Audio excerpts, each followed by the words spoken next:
Whenever we get into a period of a certain amount of volatility and wild whip in capital markets, there's a increased desire and a large universe of vendors who one way or another want to offer capital preservation and growth. And so sometimes I'm asked how effective that is. There's a kind of a schizoid answer to that.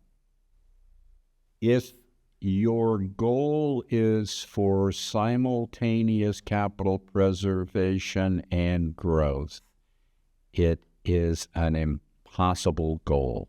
It's the moral equivalency to calorie-free cheesecake, in the legendary phrase of beauty pageants, the ever common statement that pageant participant is in favor of world peace, which of course we've never ever had, and in our lifetime we will never have. There's always multiple wars going on someplace in the world. Or sensible politicians with your interests particularly in mind, level-headed and fair and just. These are all fantasies. And so is capital preservation and growth if treated as simultaneous goals. Now, on the other hand, if you actually pursue growth sensibly, you achieve both capital preservation and growth in the long term because the growth takes care of the capital preservation with some volatility along the way. The problem is that actual capital preservation by itself implies a lack of volatility. And that feels good whenever we've come through gut-wrenching wild whip in the market, but is in fact impossible to link with growth because people forget, said simply, that negative volatility of 1%, 3%, or 5% is similarly volatile to positive volatility that would get you back to the same level of a little more than 1%, 3%, or 5%. And therefore, if you wipe out the one, you can't have the other. You cannot eradicate downside volatility without eradicating upside volatility. And the more you eradicate downside volatility, the more you eradicate upside volatility. So pure, true capital preservation implies the equivalent of near cash-like returns, which inherently are low and negative relative to inflation almost always. They are almost always, not always, but almost always, and in the long term have been. Then you can get a higher return in the long term by owning bonds, but people forget, and you probably don't forget, that just like in 2022, when long-term interest rates went up, that forces the bond price down, and you had near stock market-like downside volatility with bonds, followed by the next year with near stock market-like volatility up for bonds. Being in bonds is typically less volatile than being in stocks, but it doesn't have any eradication of volatility. Said otherwise, if you think of 10 or 30-year U.S. government bonds right now, they're rendering someplace around 3.6 to just under 4%. And that's real consistent with the long-term average inflation rate. So you're treading water. And currently the inflation rate is running right around 2.5% year over year as I speak. And of course, 2.5% year over year for inflation is not a very precisely accurate number.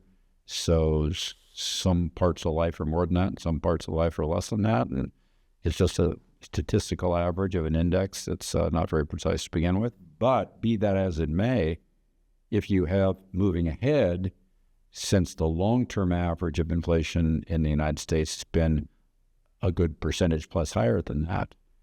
If you return to historic averages or higher still, that implies bond prices fall, and yields would rise. And the yields rising, bond price falling would give you more downside volatility in bonds. All that I'm really saying is doing bonds doesn't escape volatility.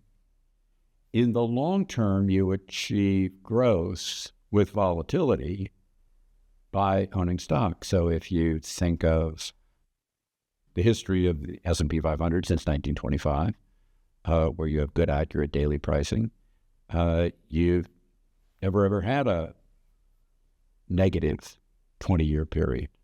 5 and 10-year periods are overwhelmingly positive, not as much so as 20-year periods. Volatility along the way, but 20-year returns never ever negative. Have 800+% average returns over the 20 years, which is pretty big returns. Point that I'm wanting to make to you is if you do that, you've preserved your capital and you've grown.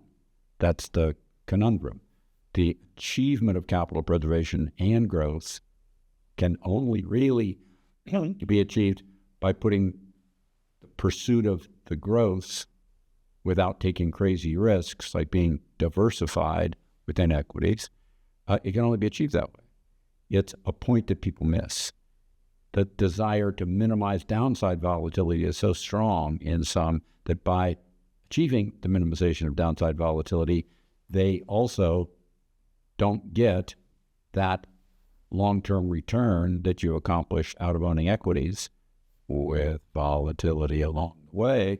And then they miss, because they miss that upside, they don't get the growth. They just get the attempt to mimic inflation, which might work, might not, but you own those 10 to 30-year bonds for 10 to 30 years, you might come ahead with a slight return, particularly if inflation falls and interest rates fall over those years, but you might also come away with a negative return.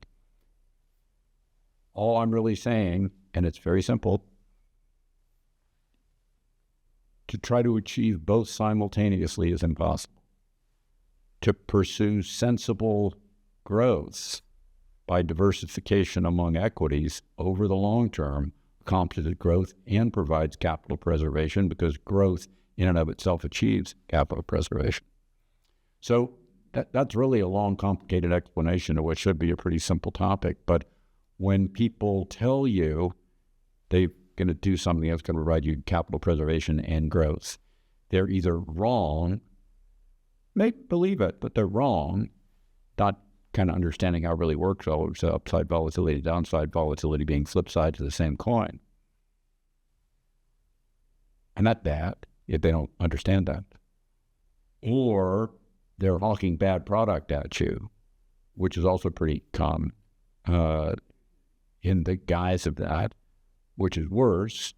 Or they're even criminal-like Ponzi scheme type folks that peddle, invariably the Ponzi scheme people peddle this same concept. They've got a magic way to do it for you, and that's the equivalent of what Bernie Madoff was, which is above average returns with no downside volatility.